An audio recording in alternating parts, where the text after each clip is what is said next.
Je suis maître Clovis Elongama, je suis député provincial élu du territoire de Bassangoussou et le vice-président de l'Assemblée provinciale Équateur.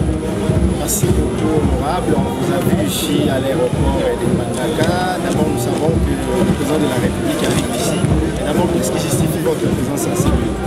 Bon, c'est lié, ma présence se justifie par le fait qu'il y a une délégation d'avance, une équipe d'avance qui débarque en prélude de l'arrivée du chef de l'État. Et moi, comme autorité provinciale, comme également militant d'un parti politique, parce que j'appartiens à la formation politique qui est à sa tête, honorable professeur Sambo Colombe, ça s'appelle ADUR. Alors je suis venu pour recevoir mon autorité morale et aussi voir quels sont les délégués qui sont venus pour mobiliser avec moi la population de l'Équateur afin que l'arrivée à l'échec de l'État soit triomphalement accueillie. Voilà. Comment justifiez-vous l'idée que la conférence des gouverneurs va se tenir justement dans votre province après plusieurs tergiversations qui a eu lieu justement autour de l'organisation de cette conférence, mais finalement ça aura lieu dans votre province? Bon, dans la vie, quand il y a des tergiversations, c'est tout à fait normal. Mais je suis très heureux, qu'il y ait des signaux très forts qui démontrent que le chef de l'État va devoir arriver dans notre province pour la première fois depuis qu'il est, président de la République. Depuis qu'il est président de la République. Et nous aussi, on allait qualifier même d'injustice si, durant tout son mandat, qu'il ne débarque pas, qu'il vienne seulement pour solliciter nos suffrages. Vous comprenez? Donc ça se justifie, c'est dans l'ordre des choses, qu'il vienne quand même ici communier avec ces électeurs potentiels que nous sommes. Parce que nous lui avons donné mandat et nous sommes derrière lui pour bâtir le Congo, pour construire la République. Alors nous, au-delà de ce que vous avez appris à l'Équateur, mais actuellement, la paix règne, la collaboration règne entre les institutions provinciales et la primaire lui est réservée parce qu'il est le garant du bon fonctionnement des institutions et qu'il a accepté qu'il y ait la paix durable à l'Équateur. Et aujourd'hui, comme il foule ses pieds dans notre province, nous pouvons que nous féliciter et le remercier très sincèrement et le soutenir également. Voilà. Vous êtes le vice-président de l'Assemblée provinciale de Mbandaka. De l'Équateur. On vous accuse, nous qui sommes à Kinshasa, nous attendons à plusieurs reprises, on vous accuse de protéger l'actuel gouverneur Bobo Boulou. Bon, protéger, il a fait quoi? Il a fait quoi? Parce que la collaboration interinstitutionnelle, c'est le principe. Vous devez savoir ça. C'est le principe. Il a fait quoi?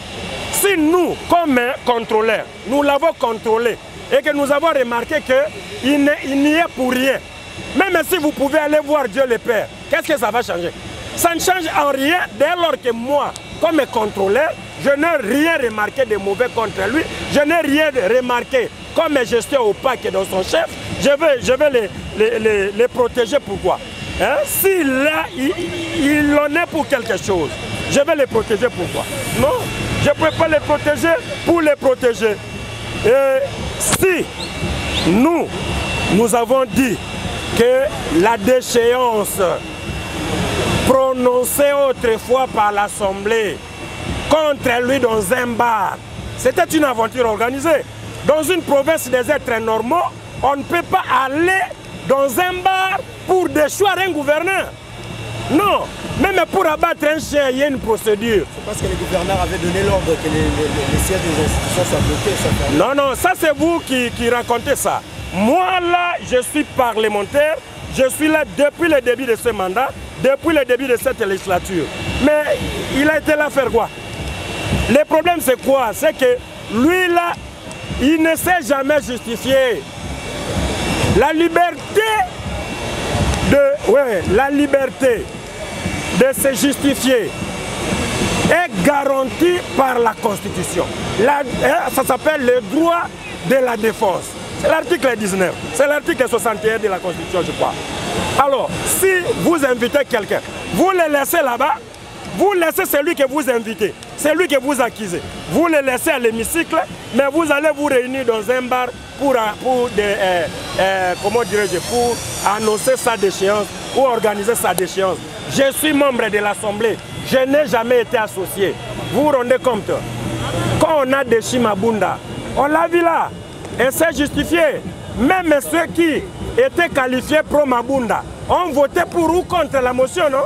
Voilà, donc vous qui êtes de Kinshasa, soyez au moins édifiés, soyez éclairés qu'à l'Équateur, tout va bien, tout marche bien, il n'y a rien à s'inquiéter, il y a collaboration étroite entre institutions, il y a la paix qui règne dans la province de l'Équateur, raison pour laquelle on voit aujourd'hui la lumière pousser, on voit aujourd'hui les routes être construites, si pas bâtir. Voilà. Voilà la toute dernière question. Vous êtes vice-gouverneur, plutôt vice-président de l'Assemblée provinciale de l'Équateur. Depuis que le président Félix Tshisekedi est à la tête du pays, quels sont les signaux forts que vous avez déjà constatés dans votre province par rapport justement au président Félix Tshisekedi qui est à la tête? Bon, les réalisations sont légion, sinon nombreuses. Au fait, en commençant d'abord par la baisse du billet d'avion. Chez nous, à l'Équateur, voyager, c'était tout un problème. C'était le luxe. Mais aujourd'hui, le billet de Congo Airways est passé de 200 et quelques dollars à 94 dollars sous Fati.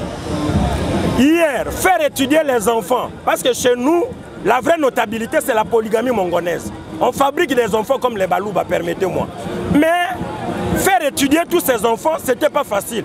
Mais aujourd'hui, avec la gratuité de l'enseignement au niveau primaire, donc ça nous aide, ça nous donne au moins l'opportunité d'envoyer tous nos enfants à l'école. Voyez-vous? Alors, la régularisation des situations des agents et fonctionnaires de l'État. La régularité de la paye, même si dans certains secteurs, les problèmes se posent. Et la paix surtout qu'il a instaurée dans la province de l'Équateur. C'était un atout majeur. Pourquoi ne voulez-vous pas que je puisse les soutenir? Voilà. Avant, il y avait insécurité. Effectivement, chez nous là, bon, nous sommes en démocratie. Hein. La démocratie, c'est la capacité de dire et d'être contredit. Il y avait trop de contradictions chez nous ici. Mais ces contradictions insinuaient même la mauvaise foi pour dire que non, à l'Équateur, rien ne marche. L'Équateur était considéré comme le désert. Mais quand vous êtes arrivé ici, vous n'avez pas vu que non, Équateur Pemboka. Vous avez vu quand même que non, nous sommes là. Vous comprenez? Pardon? Mais même pas qu'on allait trouver comme ça. Voilà, mais non, là, vous avez remarqué vous-même que non, c'est comme à Lingwala, c'est comme à Kitambo, c'est comme à Lagombe. Voilà, Équateur Pemboka. Voilà. Merci beaucoup, monsieur. Je vais terminer mon interview par dire aux uns et aux autres d'arrêter de raconter des histoires. Il faut palper la réalité qui est à l'Équateur. Vous parlez de l'Équateur. Maîtrisez-vous ce qui se passe à l'Équateur. Quand vous parlez de l'Équateur, est-ce que vous connaissez l'Équateur? Est-ce que vous connaissez Longama qui est devant votre micro aujourd'hui? Vous comprenez? Donc il ne faut pas raconter les histoires, il ne faut pas raconter pour raconter. Donc il faut chercher à vérifier les choses avant d'avouer. Merci beaucoup. La conférence des gouverneurs à Mbandaka, une fois délocalisée ailleurs et finalement, cette fois-ci, ça y est, vous avez quelle impression? Bon, et quel est le message? Naturellement, des bonnes impressions. N'est-ce pas? Des impressions de joie. Et à cette occasion, quel est le message que vous apportez? Mais que la population se mobilise pour accueillir le chef de l'État et lui dire ce qu'elle pense. N'est-ce pas? Nous, on a l'habitude de bien accueillir tout celui qui désire venir chez nous. Et lui, c'est le premier citoyen de la République. Il a décidé de fouler le sol de l'Équateur pour la première fois, disons officiellement. N'est-ce pas? Nous avons le devoir d'accueillir, de nous mobiliser pour l'accueillir. En tant que parlementaire de l'Équateur, quelle est la priorité vraiment pour... Ce n'est pas le moment d'en parler. La priorité, c'est d'accueillir le chef de l'État. Maintenant. Merci beaucoup. Alors, c'est d'accueillir le chef de l'État. J'ose espérer que les collègues députés nationaux qui sont restés à Kinshasa pourront arriver ici, puisque ce n'est pas évident. Il n'y a pas assez d'avions, et puis les dispositions d'ordre logistique qui sont prises ici dérangent un peu. Et on est en train de négocier pour que les députés nationaux arrivent ici. C'est à ce moment-là qu'on pourra réfléchir par rapport à ce que nous, députés nationaux, pensons du Tchad. Bon séjour au France. Merci beaucoup. Alors là,